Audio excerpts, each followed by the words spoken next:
Hello, and welcome to another episode of Roots and Hoots, a podcast project produced by the Legacy of Hope Foundation. Since 2020, we have been gathering, laughing, learning hard truths, and sharing in community conversations with Indigenous peoples across Turtle Island. Each episode, we learn something new, and we're excited to be sharing this journey with you. Roots and Hoots is about connecting with and celebrating Indigenous peoples' contributions to their fields of study, work, and cultures. We also speak with allies who share how they are furthering the work of reconciliation in Canada. To learn more about the Legacy of Hope Foundation and the work that we do, please visit legacyofhope.ca. In this episode of Roots and Hoots, host Gordon Spence sits down with guests from the Indigenous Art Centre.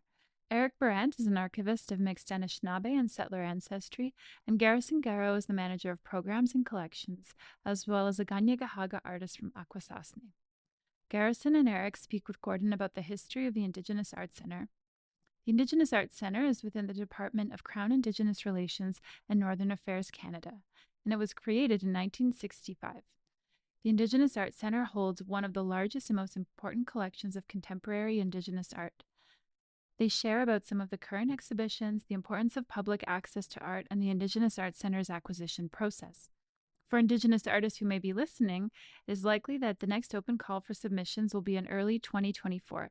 It's also important to note that artists retain the copyright of their artwork, and the decision of which pieces will be acquired lies in the hands of an Indigenous-led jury. What comes through in this conversation is the connection that art has to culture, the way art transcends words, and how the Indigenous Art Centre is rebuilding trust and repairing relations within the Government of Canada. Please enjoy. Hello and welcome to another podcast of Indigenous Roots and Hoots. I'm your host, Gordon Spence, and today my guests are Eric Burant and Garrison Garrow. Both are employed by the Indigenous Art Centre based here in Ottawa. Maybe we can start, guys, by talking a little bit about your background, where you're from, and your cultural affiliation. Go ahead, maybe, Eric, you want to start? Sure. My name's Eric Burant. I'm born in Ottawa, Ontario, and I'm of mixed settler and Algonquin ancestry. My father's family is from Pikwakanagan, outside Renfrew, and I have a background in history. I went to McMaster University and have some degrees in history from there. And somehow I've made my way into the arts world, which is amazing. Right. Yeah. Yeah. So it's been an interesting journey for me, but it's something that I've, my father was always interested in art and that sort of thing. Yeah. So I've come to it. Do you have any brothers and sisters? I do. I have one brother. Yeah. Yeah. He lives in Toronto. He's a professional musician. Oh. So we're both in arts. Cool. He's in the cooler arts, but we're both in arts. Yeah. I was in the Pikwakanagan a few times now at the annual powwow you have there every year. Yeah. I missed the powwow this year, and usually it's, a thing where, maybe a couple of us will go. It seemed like almost all my family went this year and I didn't. But I was up there recently, actually, kind of sadly for a funeral, but it was actually really nice because I got to meet some cousins and aunts and people that, when we go up there for any given visit, they're rarely there. They're working or they're elsewhere. So it was bittersweet, but it was really nice to be up there last time I was visiting. Yeah. It's a nice little community. I like it. Oh yeah, it's beautiful. How about you, Garrison? What can you tell us about your background, your family background, where you come from? So I'm from Akwesasne, which is the other direction from Eric. So you go south of Ottawa and you'll get to Akwesasne. Both my parents are from Akwesasne. My father was born in Rochester, grew up in Buffalo, but that's his home. My mother, she was born and raised there. I was born in Cornwall, Ontario, which is just across the river on the Canadian side. Akwesasne's got a border running through the middle of it. I don't know if you're familiar with Akwesasne, but so I was born over there, and then I grew up mostly in Messina, New York, which is upriver on the New York side, right? The other side of Akwesasne. Yeah. And then later on, we moved out to New Brunswick. So my elementary, high school years were divided between Messina, New York, and then Fredericton, New Brunswick, or Moncton, New Brunswick, and then finally Sackville, New Brunswick. Oh, and then eventually I found my way back here in this direction. I'm kind of interested in hearing a little bit more about your community, Akwesasne. It's a Mohawk community. And is it the community that borders on the United States and Yep. Canada, Yep. Quebec, and Ontario? Yep. Quebec, Ontario, New York State. How do you manage to work around all those jurisdictions? It's not easy. It's definitely not easy. It's like, just for instance, going down to visit relatives. Yeah, you have to go through the border every time, no matter where you're going to within the community. You have to inform armed guards where you're going to, what you have with you, just to go visit your aunt or something like that. Really? Yeah. But see, that's just me traveling back and forth from Ottawa. Like, people who work there, they may have to go across the border multiple times a day, depending upon where they are working within the community, because of the way it's divided up there. So it definitely makes things difficult. Definitely not our choice, Really? but it's just something we've had to deal with all this time. Goes back a long time. Oh, a long time. Yeah. Yeah. So on your reserve, do you have like I heard you had 2 chief and councils. Yeah, you have the Canadian side, which is the Mohawk Council of Akwesasne, and then on the U.S. side you have the St. Regis Tribal Council. But you also have the Mohawk Nation Council of Chiefs, which is the traditional governance system of the Longos. So that's still there. It's always been there, for the past 1,000 years or so. They're just not recognized by the U.S. or Canadian governments as the authority figure. They would rather deal with those that they have put in place. So all 3 of them work together in some way. Not easy, but they get it done. So the reserve itself is kind of like half of it's on the American side? Yeah. And half of it's like, so do you have, I guess it's not a closed border, right? It's kind of open. Yeah, you have the one main border. So if you're coming down from Cornwall, you would go onto Cornwall Island, and then so the Canadian border station is on Cornwall itself. Then when you go to Cornwall Island, you end up on the New York side, where the U.S. Customs, whatever you would call it, is there. Yeah. But then there's other parts of the community that, well, there's no other access to these parts of the community except going through New York State. So there's this invisible line that runs through the community that you either acknowledge or don't acknowledge. I had a friend who lived in Quebec, up in that area, probably closer to Montreal, who owned a farm, right? And his farmland actually, if you walk back into his farmland, literally walk into the States. So it's very interesting, Eric, growing up as a child, were you taught any of your traditional language or culture? Not really. I think it's, I talk to Garrison about this all the time, about how, there was no knowledge of any Algonquin language in my family, as far as I know. My great grandmother was somebody who was very well respected and well known in the community, but I don't think that she had any of those kind of more, traditional sources of knowledge. And it's, it weighs on me a bit, because I am really interested in, I'm always learning more about, my culture and other Indigenous cultures in Canada. And it is not something that I came preloaded with. Right. So I don't have a lot of preconceptions, which is good, I guess. But it also means that sometimes I feel a little clueless. I ask questions, and I feel like sometimes I should know. Well, there's a lot of people you shouldn't, because there's a lot of people in the same boat as you. And I know that we worked on a language program last year, where I found out that a lot of people, don't have no clue about their culture or their language. And I know that Pikwakanagan is a community that's almost lost their language totally, the whole community. And now they're kind of working on bringing the language back. And other communities are doing the same thing across Canada. So we were recently at the Indigenous History and Heritage Gathering. I believe that's what the acronym stood for. And there was a great talk given by, I think it was Quill Commanda. I think Quill's last name is Commanda. She's a young person. I think she's just leaving high school maybe now. And she speaks, fluent Algonquin, and she's from Kanien'kehá. Wow. And, I had a really emotional talk with her after. I mean, she was emotional. I was very emotional, kind of, asking questions about, how, and she had learned it, from her family and her community. And, when I was asking her, is it too late for me to learn these things? And, I think both Quill and Garrison gave me good advice, which is that, that knowledge is probably there, in your community. And that, you just have to take the time to go and find it and ask for help. Yeah. I think my great aunt, Claire, who lives in the elders residence at Pikwakanagan, is the only person I know of from the community still, like personally, who speaks the language. But there's probably other sources for me to go out and get it, but it's intimidating, and especially being somebody who is very, very white passing and looks like settler. Sometimes I feel nervous entering those spaces where there's learning happening like that, because I worry that maybe I'm not making people comfortable. So I sometimes struggle with that kind of self-doubt when it comes to those sort of things. Well, like I said, you're not alone. There's a lot of people like that, even Indigenous people, even people that are like, that look Indigenous.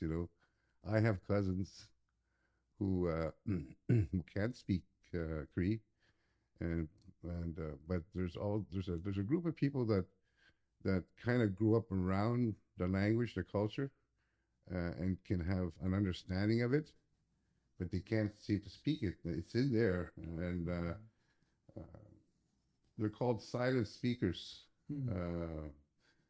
It's a term that I didn't create this word. It's a term that came out of a project that we work on Indigenous language, Voices from the Land project. So, and there's a number of people that fall into that category. So, what about you, Garrison? Did you grow up with, learning about your culture and your language at all? It'd be similar to Eric's, and as you were talking about the silent speakers. So, there is that generation of people who their parents would have spoken the language and it probably would have been in their household all the time. But then at some point in time, they stopped, and so that's how my mother's situation is. She can understand the language, but she doesn't speak it. My father, he grew up in Buffalo. His father didn't speak the language at that point in time. His mother did, of course, was very fluent. So Buffalo. He didn't have in Buffalo, New York. Yeah. So he didn't have the language with him on a regular basis. So with the two of them, they always heard the language at my grandparents, both my grandparents on my mother's side, fluent speakers. My grandmother on my dad's side she spoke the language, but so I would hear it, familiar with it, but again, same situation as Eric. I don't know all of it. I know words here and there, and there's also that sense of loss that you feel and disconnect, because the language is so important and it carries so much of the culture. It was kind of a similar situation. It was just that generation that they had been through so much traumas, and I'm sure that the idea of passing along the language to their kids was like, why would you inflict more trauma upon your kids? Yeah. But now, of course, we've got a lot more revitalization happening, and the language is coming back, which is it's a wonderful thing. But I just wish it happened earlier, when your brain is able to pick up a language a lot easier. Because definitely when you start to do it now at this age, it's not easy. You should see me trying to learn French now, and that's something I've learned my entire life, and I'm still struggling with it. So part of it is also intimidating to be like, I'm going to learn a language that is completely contrary to any of the settler languages I've come kind of pre-programmed with by my society and education system. I was saying I met kind of one of my Algonquin language heroes actually at the Art Centre, which is the artist Jay Ojake, who came in for a tour. And when I used to follow him on Twitter, he used to do an Algonquin word of the day. Okay. And he would tweet it out, and he would have kind of a description of it. Sometimes he'd have a graphic to kind of relate the word to, what it was. Yeah. And I actually found that really useful for a while. I was writing them down and keeping track of them. But I left Twitter a while ago. It wasn't very good for my mental health. No. So I joked with Jay. I was like, I'm missing out on my little language lesson every day. So I got to reconnect with them some other way. But, I try to get a little bit when I can. So we're going to be talking a little bit more about the work that you do, both of you, Eric and Garrison. Maybe Eric, tell us a little bit about your job and what you do. Right. So I am the archivist with the Indigenous Art Centre. So in my work, with the Art Center is basically it's a couple different components, but I guess the most popularly known one is that it's an art collection. There's it's a large collection of contemporary Indigenous art, I believe one of the largest in Canada, and made up of hundreds and hundreds of artworks. And they've been collected dating from, I think, the 60s. There might even be some dating from the 50s. And that collection has grown over the years, and it's had many different forms. And my job as the archivist is to sort of keep and organize and make accessible all of the information that relates to the art in the collection. Okay. So for our purposes, a lot of that is we have artist files. So for every one of the artists that is in our collection, who has artworks in our collection, there is information relating to their career, their lives, their practice, that we keep in a separate area from the artwork, that we keep as sort of a repository of information. So if researchers want to come in and say, I'm doing a show about the artworks of Alex Janvier, instead of going online and Googling for hours and hours all these various tidbits, they can come in to the Art Center, or we can give it to them remotely, materials that they can research about people who are related to the collection. Okay. And there's other things too. There we keep an extensive library of just books related to Indigenous art, Indigenous ways of life, lots of different subjects. We have a large library of exhibition catalogs, so where Indigenous artwork has been on display or had an art show about it, we keep a record of that.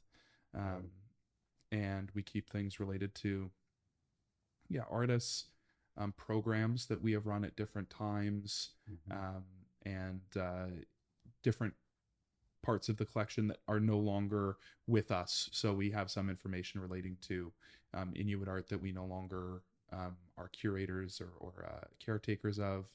So it's a really great resource. I mean, there are other people on our team who could probably speak way more eloquently about the artwork side of the collection, though I have some experience with it. But I'm also really, I'm a huge fan and kind of in awe sometimes of the great amount of information we have relating to the art itself. So you have this great collection of Indigenous art. Besides it sitting there, like, I mean, I guess you don't have it all on display. Can people borrow this art for display in events that are happening? Yeah, so I wish that my colleague Kevin and Ken were here, because they are the kind of the experts in the loan process. But the artwork is not regularly on display within like a gallery space that we control. Yeah, we do have a gallery space. Unfortunately, it has been not used since the pandemic. We have plans, I think, in future to reactivate that space and have some shows on, but it's not imminent.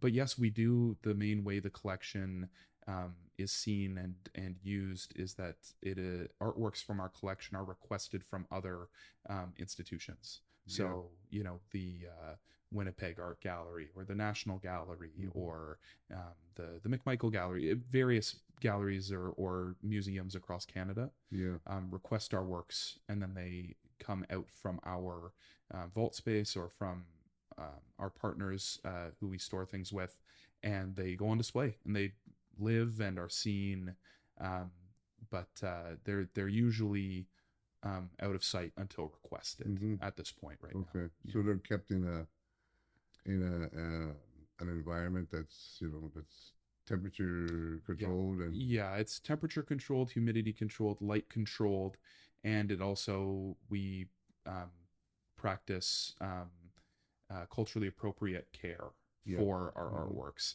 because we do have objects that I guess are considered living or have special needs according to either the artist's request or according to kind of cultural standards of care.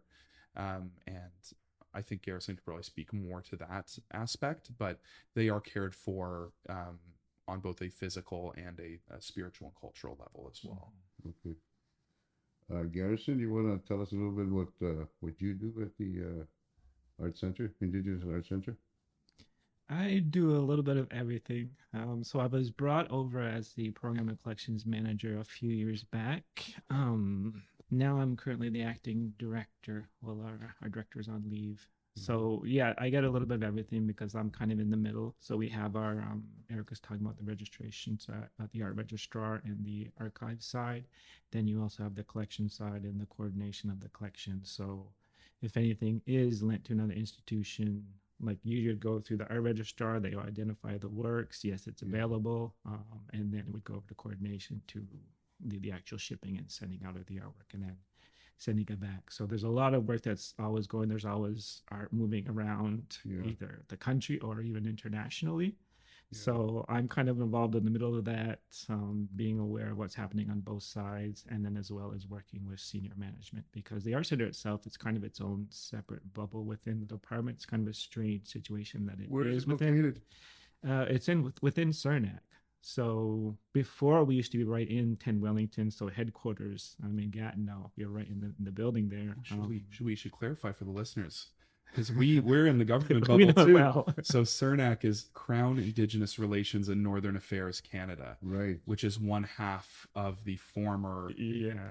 Indian Affairs Affairs, yeah. Department, So it's Indian Affairs. which Yeah, is okay, which is okay. now That split. makes it clear. You know, so Yeah. and It's always changing. The name's always changing, right? but it always is Indian Affairs. It's all, Yeah. always known as Indian Affairs. Yeah.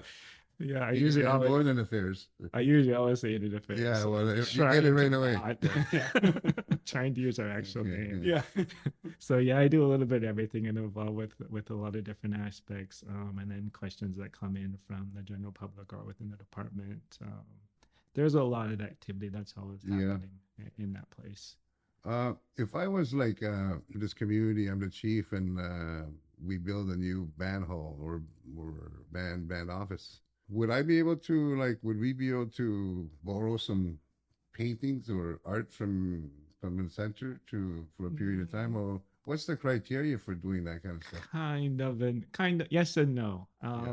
So because the collection that we have, I mean, it's a lot of incredibly well known and recognized Indigenous artists, and these are the original works. So the works can be some pretty high values. Right. So yeah, there's a certain amount of care that's required for these artworks, that they are displayed in a place that would have similar humidity control, Right. light control as well. Yeah. So generally, it would be going to a place for an exhibition, and a place that would have that type of facility, and also is secure and sealed.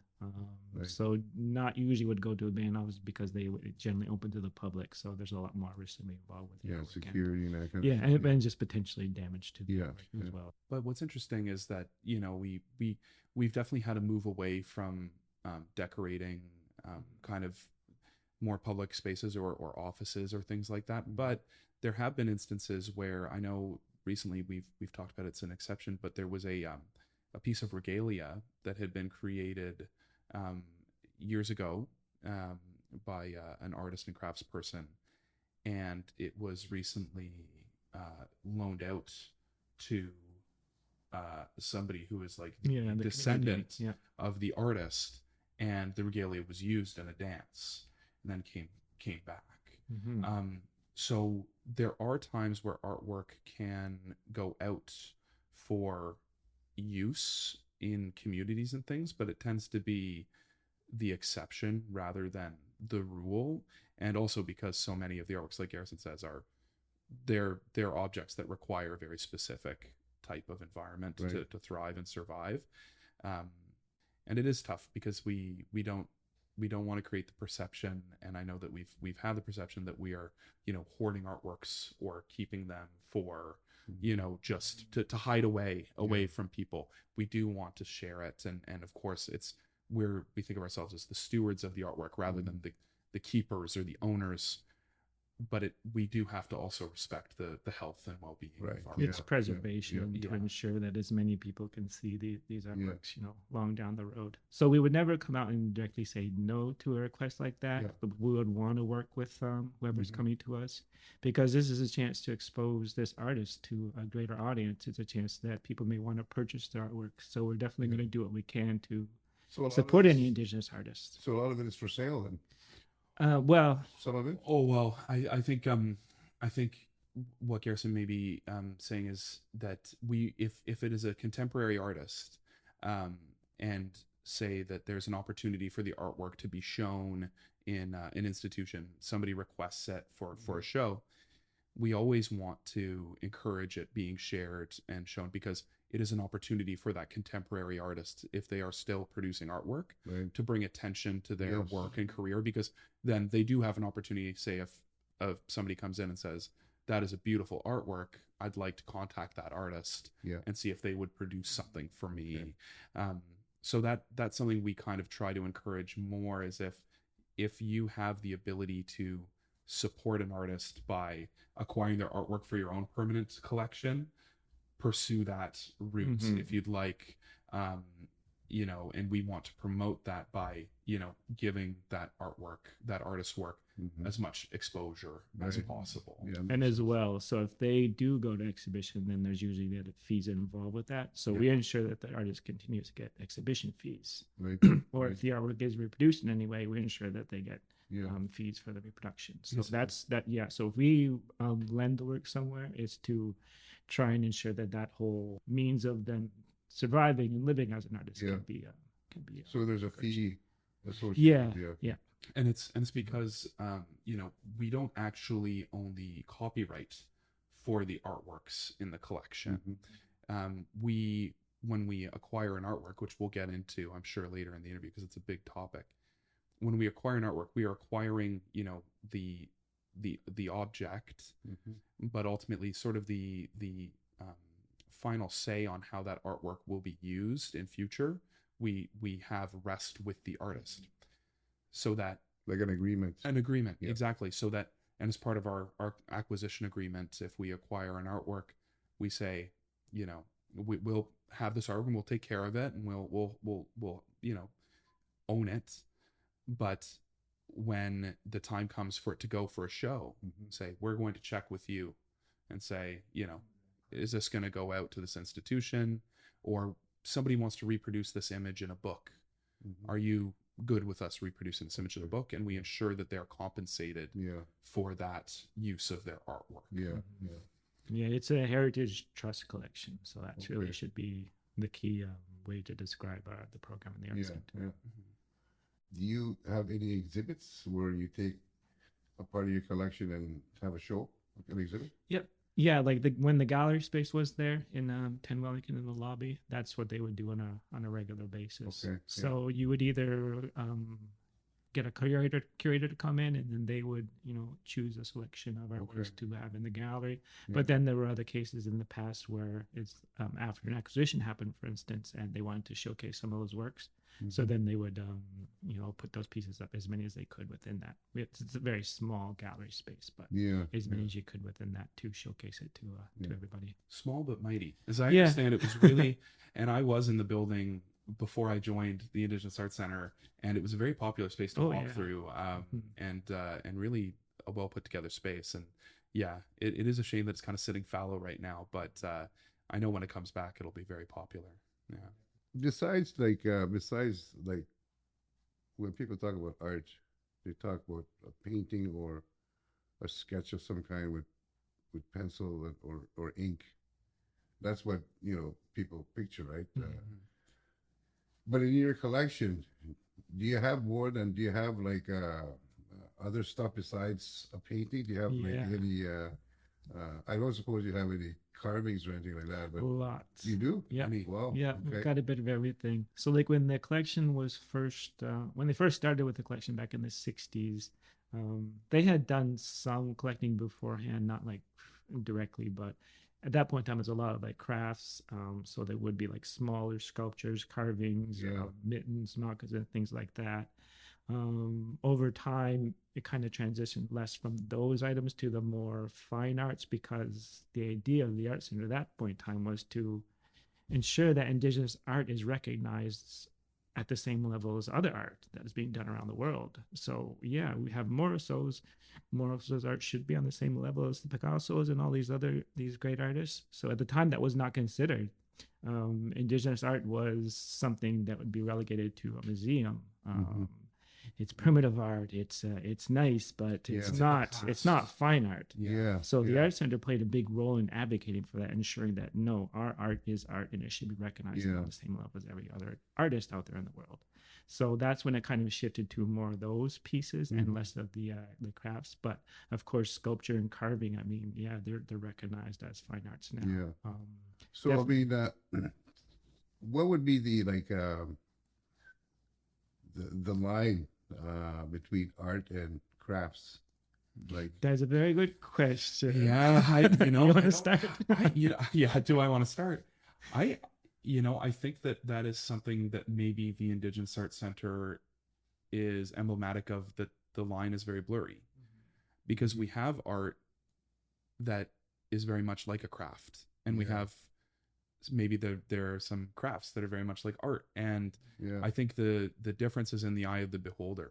I think, for example, there's a beautiful artwork. I always talk about this artwork but we have this beautiful sealskin travel neck pillow. The U-shaped. So when you see that, you can see it as like it's an object with utility. It's a travel pillow. It's something somebody crafted. Like, could you use it?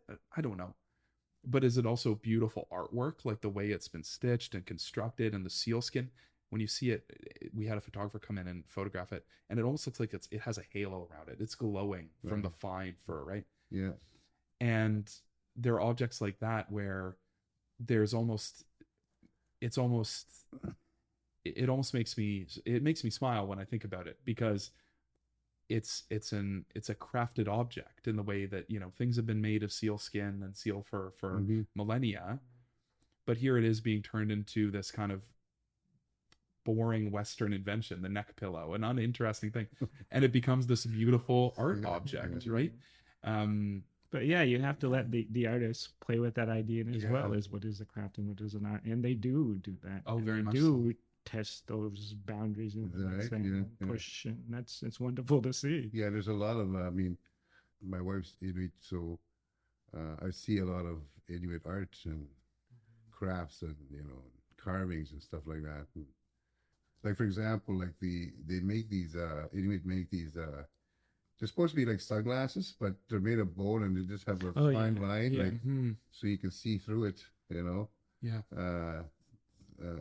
kind of, what I'm talking about. Yeah. They prevent snow blindness. Yeah, to prevent people from you're out on the land and so bright in parts of the spring that you can go snow blind, right? So to prevent that from happening, but that's kind of an object that I would think it's almost an art, I mean, it's an ingenious kind of thing, that they invented, created this amazing piece of something that's useful, but it's also artistic, and there's like different baskets as well. Yeah.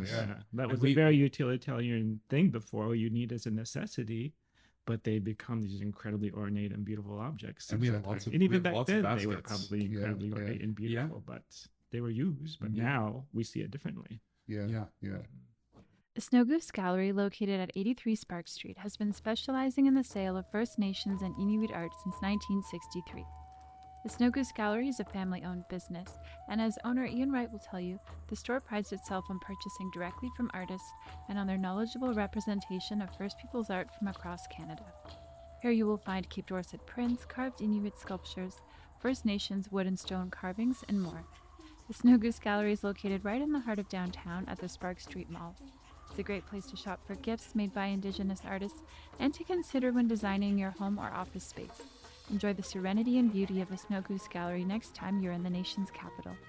The Snow Goose Gallery is a proud sponsor of the Roots and Hoots podcast, and for more information on their collection, store hours, and contact information, please visit snowgoose.ca.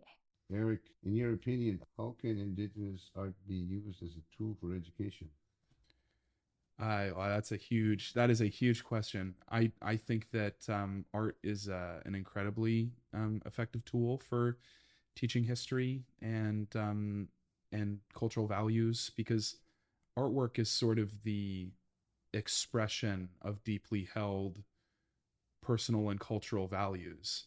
And we just yesterday we had a great tour of the Carleton University art gallery, and Danny Printup, who was giving us the tour, was telling us about and it was works of Norval Morrisseau, and she looked at the artwork and had studied it, and she was telling us about ways in which his art was informed by his personal life, by his cultural upbringing, by his knowledge of spiritual teachings. Yeah.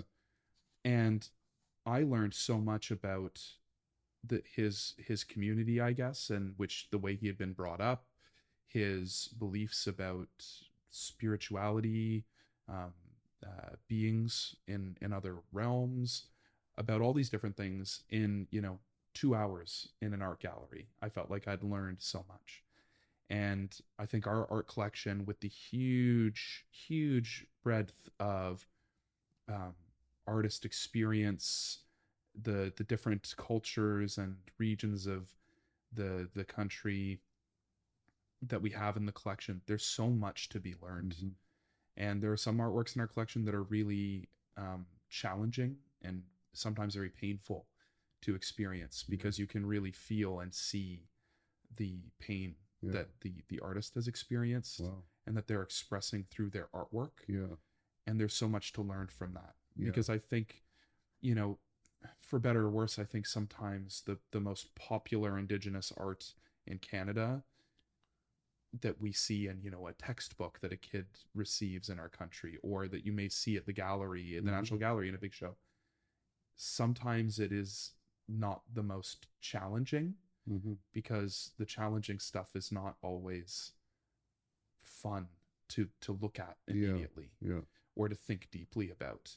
And I think our collection represents so many different experiences that to interact with it and to go see a show in which it's featured, there's so much that you can learn about individual artists, but also, like I say, communities, entire cultures, even, periods of time in which artworks are produced. There are lessons that come out of those. So I think the Indigenous art collection is like just an incredible tool to learn about cultures outside of your own. And I think, Garrison, one of your goals before you've become the acting director and that sort of thing was to be an education and outreach officer, because our collection, I think, is finding ways to become more publicly known, so that people can learn from it. Because the way that it is loaned out and shared, we don't always have an active gallery space. So we want to have other ways in which people can see the artwork, learn about the artists who created them, learn about their communities, learn about the context in which they were created, without necessarily having to go to a gallery. So that's one of our kind of future kind of goals, I think, is to find ways to make our collection more accessible. Because I think that there's a lot of untapped potential. And every time we have a group come through and see it, people are astonished. Like, literally, I see jaws drop. So, we do have researchers come in to look at our collection. And even, the most seasoned academics, when they interact with our artworks, I can see them learning new things. They see a new aspect to the artwork as they're looking at it. And when they're in our archives and they're reading, I never knew that. Somebody who has been researching an artist for a year will say, this is something I never knew before. So I think our artwork is a really powerful tool to learn and discover new things. Could somebody could if I was a teacher and I wanted to take my students on a field trip, could that be possible? Would you do anything like that? I mean, we have done that with. Now it depends on what level of school you're talking about. We have had college classes come through and university classes come through. I don't know if we've had anybody younger than that come through as a cohort to see. But we definitely, we invite people to just let us know in what way, if you want to see the collection or if you have a specific goal in mind. We invite everyone to do it, not just academics. Sometimes we have family members of an artist, and they may have just found out that they were related to an Indigenous artist. They say, I had no idea that my great uncle painted these beautiful scenes. Can I see some of his artwork, or can I learn more about it? Can you share images with me? Yeah. And we always make the greatest possible effort to accommodate those beyond just artistic institutions like an art gallery or an academic institution. We want to make sure that the collection is available and at the most accessible to everyone who wants to see it. Yeah. And I think that's been a barrier in the past because,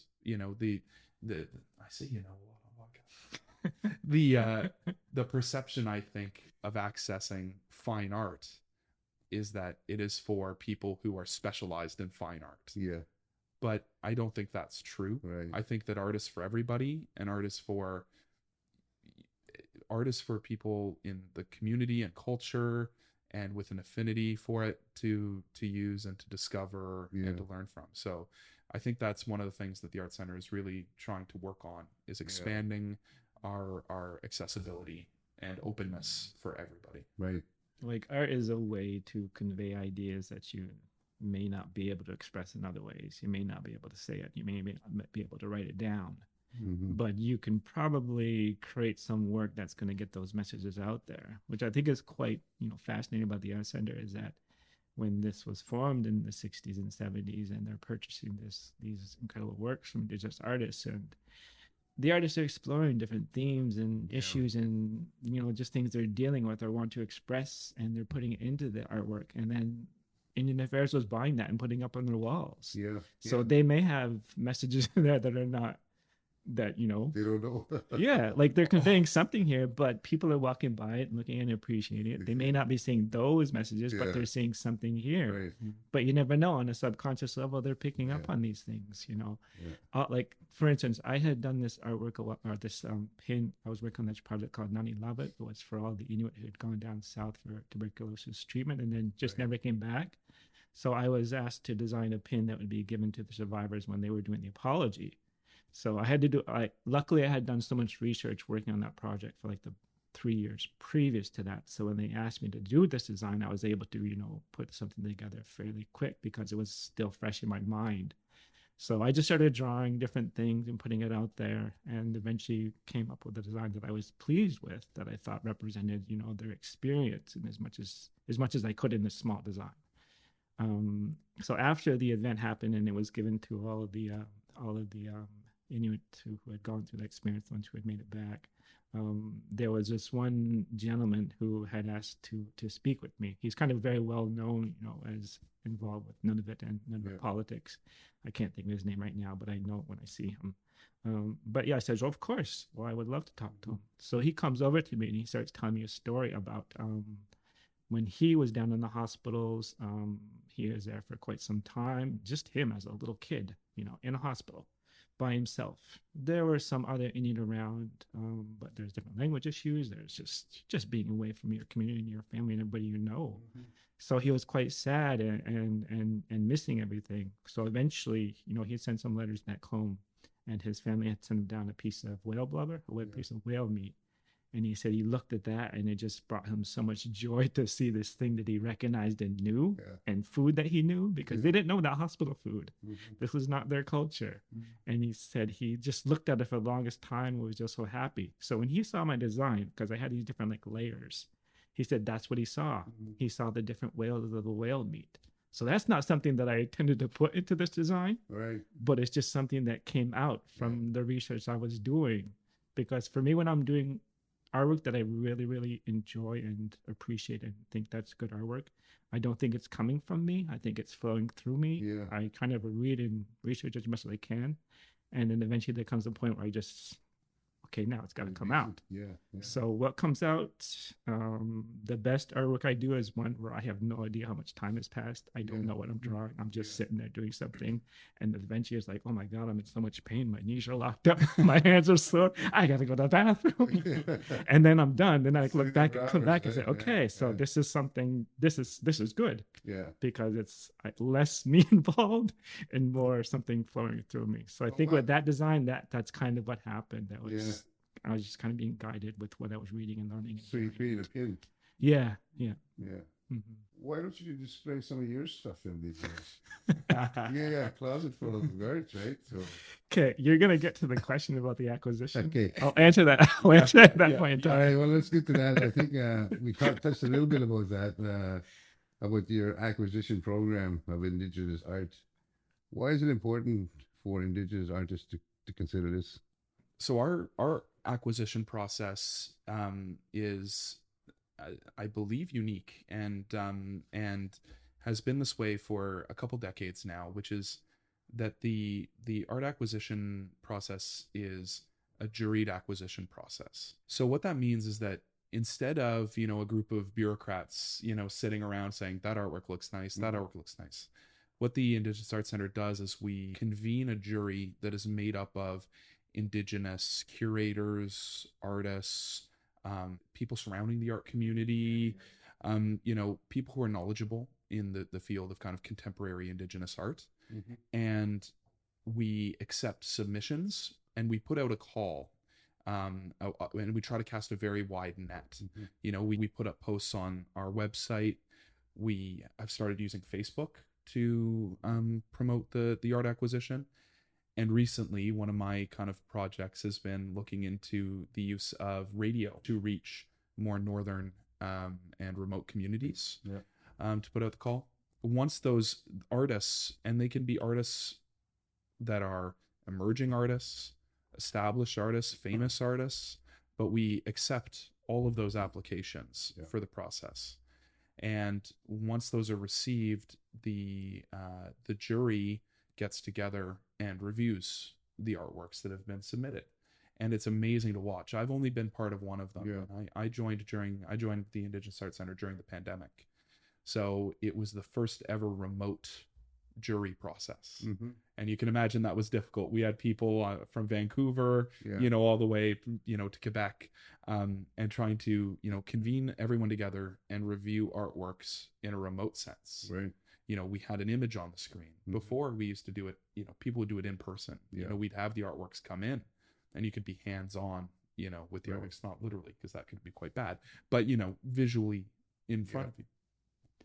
And it was the most incredible process to watch because I learned so much about both the jury and the artists who were submitting and their work. They were noticing things that I couldn't have possibly imagined about their artwork, techniques they'd used, or art they seemed influenced by, or it was incredible. So they're talking about they're looking at art by other artists, right? That's right. And they're finding things within that. Yeah, and they're saying, well, this is really interesting. This is a young artist, and that one of the artworks, it sticks out in my mind. Maybe I like objects that have been, kind of changed in their purpose through art. But there was a skateboard deck, like the wooden part of the skateboard, that had been kind of beaded. Yeah. And it was amazing. Like they had beaded a pattern on the board, because skateboard decks are often painted or like drawn on. Yeah. And they had like done a beaded skateboard, and they had I believe they had wrapped it in some pelt or leather, and they had beaded onto it. And it was from a very young artist, like an artist who was still a student. Yeah. And it was so cool that they were reviewing it, saying, "Wow, this is a really interesting piece of work," and talking about it. And it was from this artist who was just getting started in their career. Yeah. And they had this opportunity to be considered and discussed. And of course, they weren't there to witness it, that artist, but and I don't believe it was ultimately selected for incorporation in the collection. But they get a letter that says this was reviewed and thank you so much, you should apply next time. And if you are selected, wonderful opportunity to have your name out there.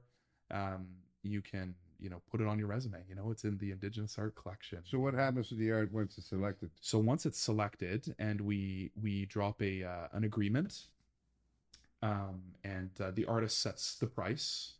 We don't do a lot of haggling or anything with the artist, right? No haggling. Maybe increase the price, because sometimes artists undervalue, right? Especially a young artist, right? They'll say, "I'm offering this," and we go, "Well, that's far too little for the work you're doing." Yeah.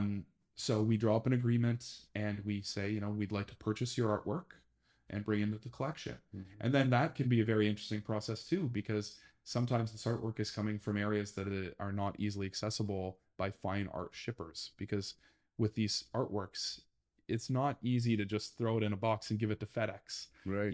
This is a very Delicate, very delicate or have very specific conditions for being transported. Right. So it can take a long time for an artwork to make its way to us because Yeah. we have to arrange the logistics for that. Okay. But the jury, comes together and makes that choice. And I think that's one of the key parts of the juried acquisition process, is that this is not a settler-led process. Mm-hmm. There was not a colonial mindset being used when acquiring these artworks. It's not about the greatest capital advantage to the government. Mm-hmm. Yeah. Oh, well, this artwork will be worth millions in 10 years. Not a consideration. Yeah. It's about an important stage in an artist's career. Does it represent a good example of this aesthetic style? Is it, and we try to get a broad range of geographical and cultural representation. So, we realize, oh my God, Métis artists are really underrepresented, in this acquisition cycle. Is there something important about this artwork that's being said about, Métis culture and things? So there's a lot of considerations. And of course, I'm only sitting there taking notes as fast as I can because the jury are the ones doing the deliberating and deciding. How many pieces of art did the jury look at? Or how many do you acquire in a year? Well, that varies pretty widely. It depends on, what we've been budgeted for. And it depends. Sometimes some acquisition cycles, as I understand it, will get a couple more, expensive items, that have a larger price tag. So we acquire fewer artworks overall, but we've acquired some other ones. Now, the last acquisition cycle, I'm sure Rachel will be mad at me because I don't know this number exactly, but I would say like hundreds. And we receive application for hundreds and hundreds probably. Really? Because, we may receive, say, 200 applications from artists, but they submit multiple artworks as well. Oh, okay. Yeah. So then the jury will go through and, review the package, and the field gets narrower and narrower. Yeah. And what's great about it too is that the artists provide artist statements. So they, like we were talking about, that opportunity to learn, we can look at the one picture of the artwork. It's a beautiful sculpture, say. But then when the artist describes their intent behind it and the message that is being conveyed by it or what it means to them, it can transform the meaning of the object. Bring it more value? I don't know if it gives it more value, but it's really interesting to hear the jury talk about an artwork when they understand the context of it more. Yeah. Because sometimes when we see an object in the National Gallery, it's just up on the wall. Yeah. And there might be a little plaque describing it, but sometimes the artist statement for things we get are quite extensive. Yeah. And it's really interesting to read those and see those. Yeah. So, but yeah, hundreds of artworks, and the jury goes through them all very deliberately, and the field gets narrower and narrower, and eventually, there are an excellent group that are selected. We did our first remote one this past acquisition cycle. Who knows if it will remain remote in future? We may start doing it in person again, which is another thing altogether. But I haven't experienced that. Yeah. But it's interesting because we have many artists have close contact with the Arts Centre just by the nature of the small art community in Canada and in just even areas of Canada, specific areas. So there are reasons that sometimes an artist like Garrison, for example, and there's issues with reputation, and we've struggled with that in the past. Really? Yeah. Well, I think Garrison would be the perfect person to talk about this. So I'll lead you into my experience with the Art Centre. Okay. So I was always kind of aware of the acquisition program. Yeah. Because my family worked with the government. My brothers were in Ottawa. They always saw that call out and encouraged me to do it. So finally I did it around 2000, 2001. I said, okay, I'll try it. I'm going to submit some pieces. So I sent them off and kind of forgot about it. But then, the letter came back saying that they wanted to acquire a photograph that I did. And I looked at it, I thought, oh, wonderful. This is great. My work is going to be purchased. It's appreciated. Then I'm looking at it and I see the letterhead with Indian Affairs. And I'm like, do I want them having my artwork? So I was like, I don't know. I got to think about this now. So I thought about it, and eventually I was like, no, they're not going to, I don't know what they're going to do with my artwork. I don't know where they're going to put it. They could be putting it up some plaster on the walls. They could have some other messages in there. Not going to happen. No way. Yeah. So I just put that letter aside and walked away and forgot all about it. Yeah. So then, yes, years later, I find myself now working for the Indigenous Art Centre, knowing about the acquisition program, everything that Eric described, and thought, oh yeah, that probably would have been a good thing for me to do back then. Because there's a good chance that I would be working as a full-time artist now, and it would not have to be working for the department as a program collections manager. I'd be a full-time artist. I'd be creating work all the time. You never know. But then who knows what path I would have chosen.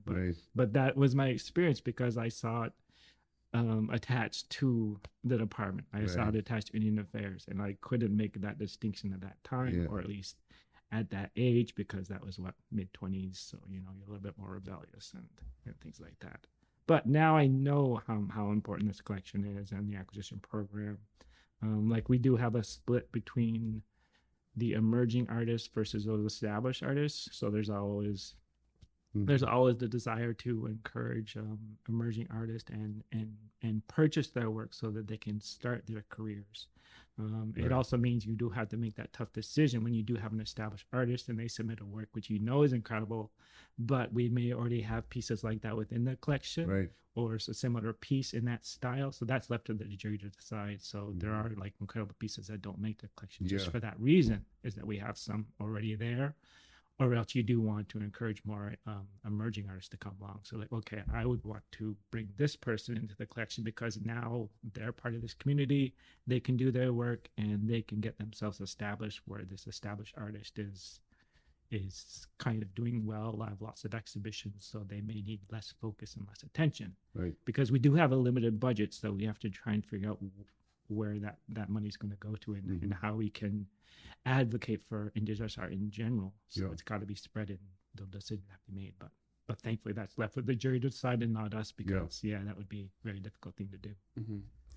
Speaking of young artists that are emerging, I want you to give us some information, or can you, this opportunity to put a plug in here for emerging Indigenous artists. Where would they contact, or who would they contact?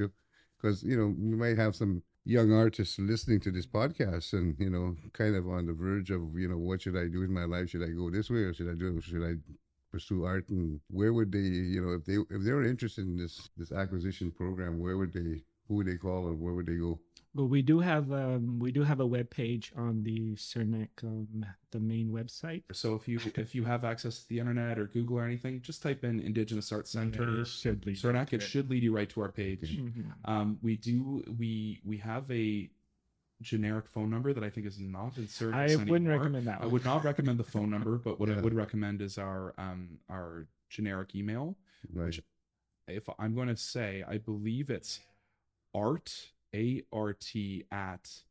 rcanc-cirnac.gc.ca.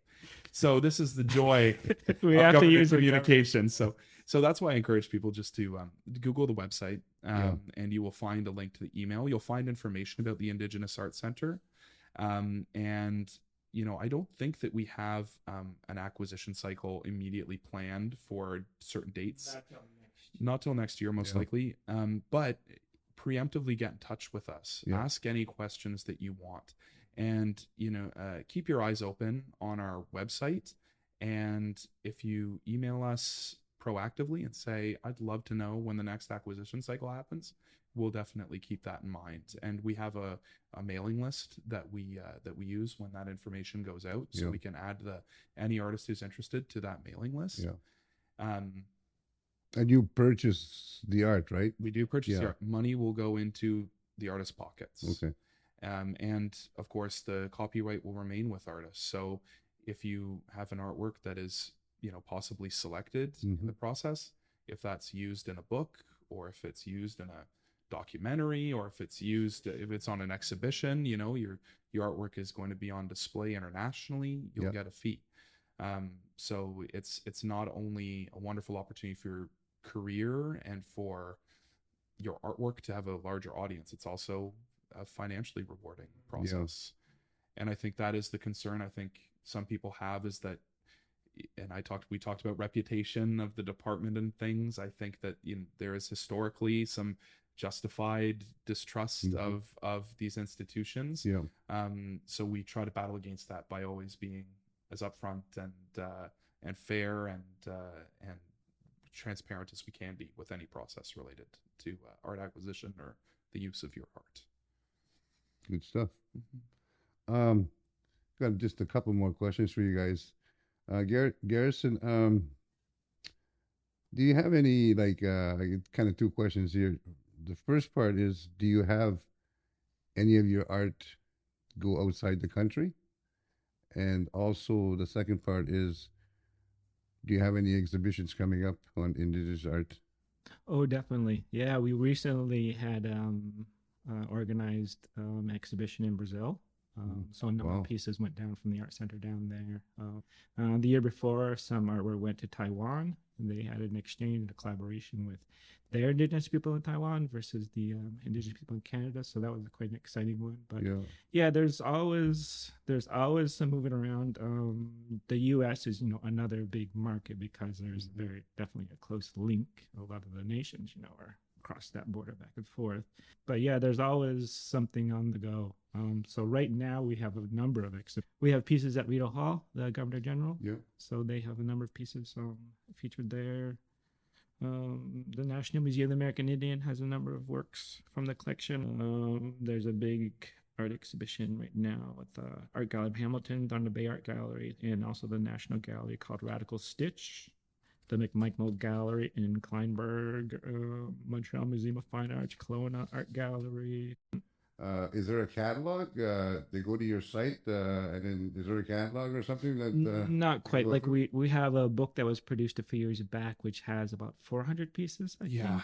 About 400 pieces, but the collection itself is close to 5,000. Yeah. Not all of the pieces are photographed. So how do people know what they want?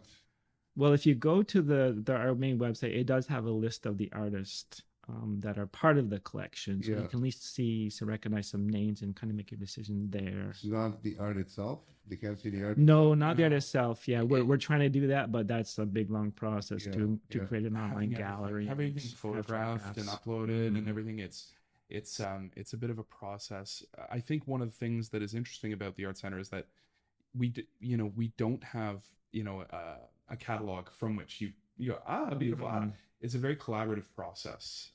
I find that people who want to do an exhibition, they often have an artist in mind, or perhaps a theme, or maybe even a tribal group in mind, or a nation, and they come to us and we work together internally and then externally to suggest what works would probably be best for it, and which works are safe to exhibit as well, because not all works are for lack of a better word, healthy enough to go on display, or may need different types of frames or protection for the different types of shows. So we work very collaboratively to create a selection from which people and then availability to, like, something might be coming up for loan. So it's like, well, you can't borrow right now because it's going to be going to this place, but a year from now it'll be available. Are they they pay a fee for this, right? Or is the art out on loan or?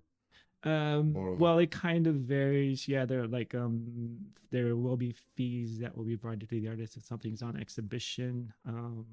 But depending upon the gallery we're working with and their budget, like, we do try and be flexible and adaptable and do what's best for the artist. So say it goes to a small gallery and they have a limited budget and can't do as much, but they do want to feature this artist.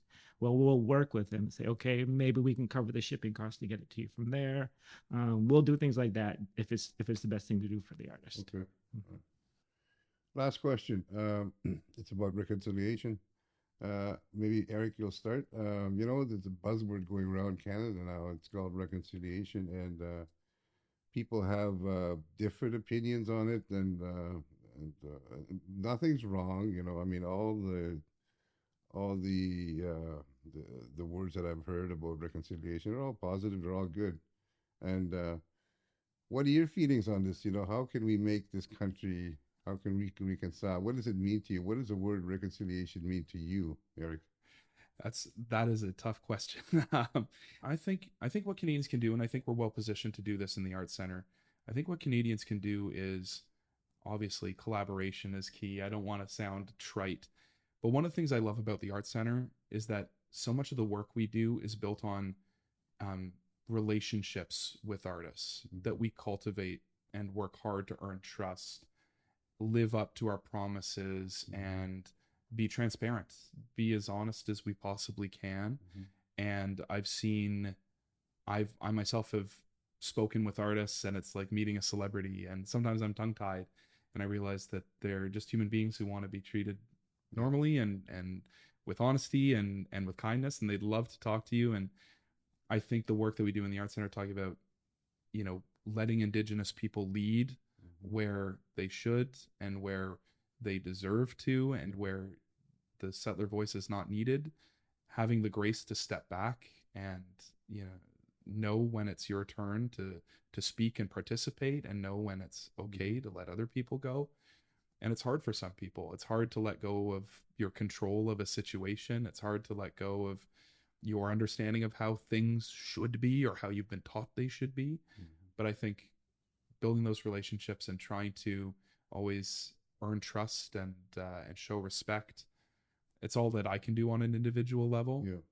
And I'm blessed to be introduced to all of these people from different parts of Canada and from different groups, and so I'm learning all the time.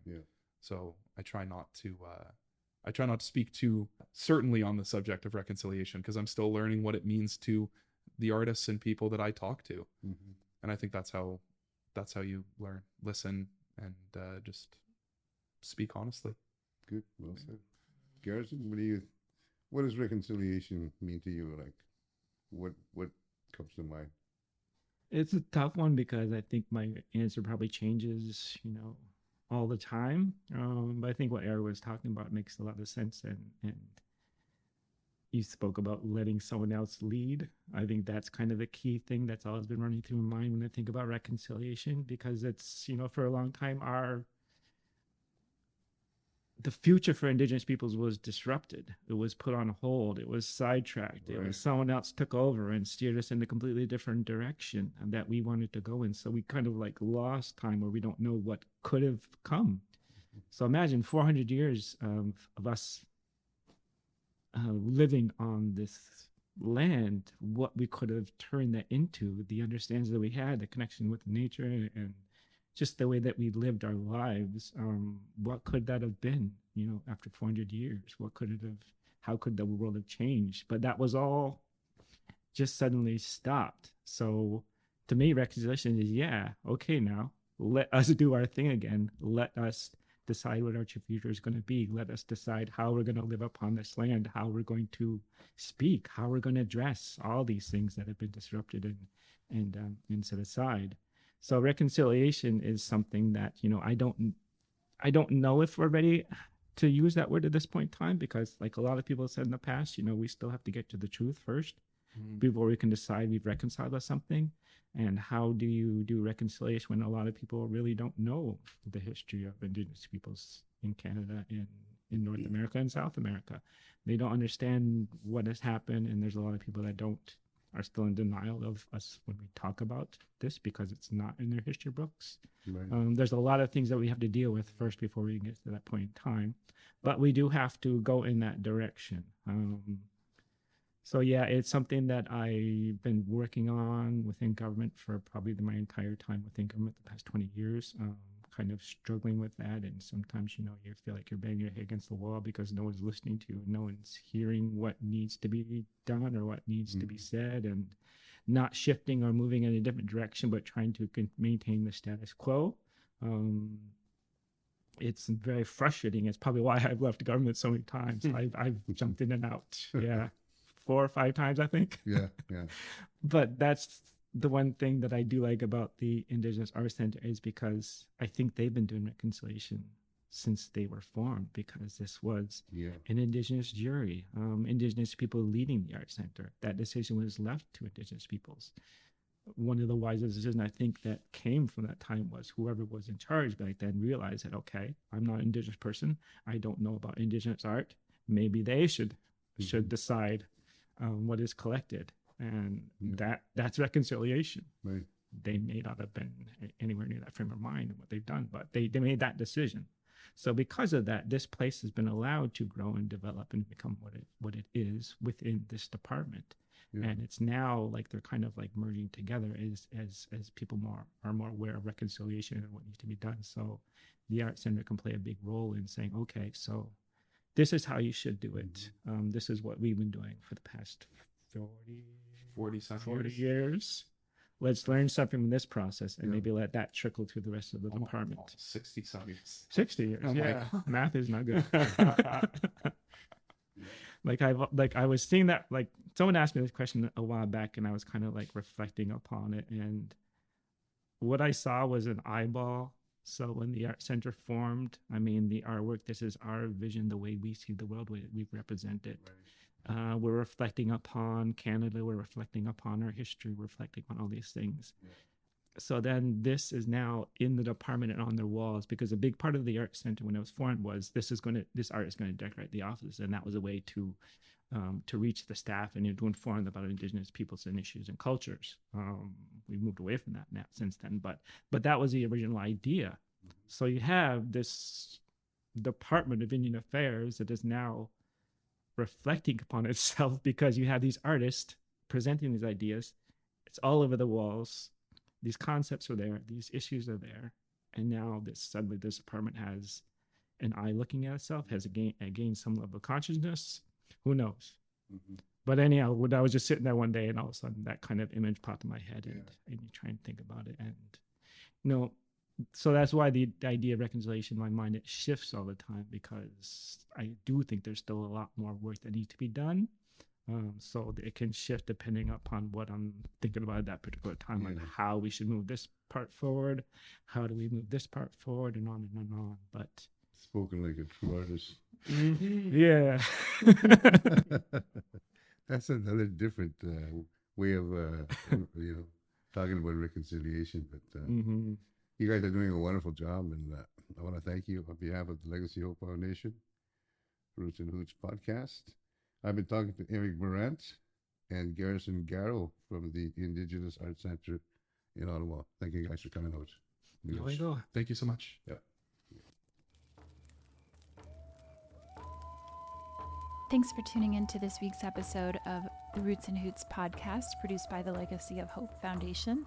For more information on this episode, including show notes, please visit the podcast description. And of course, for more information about the work we do here at the Legacy of Hope Foundation, please visit legacyofhope.ca.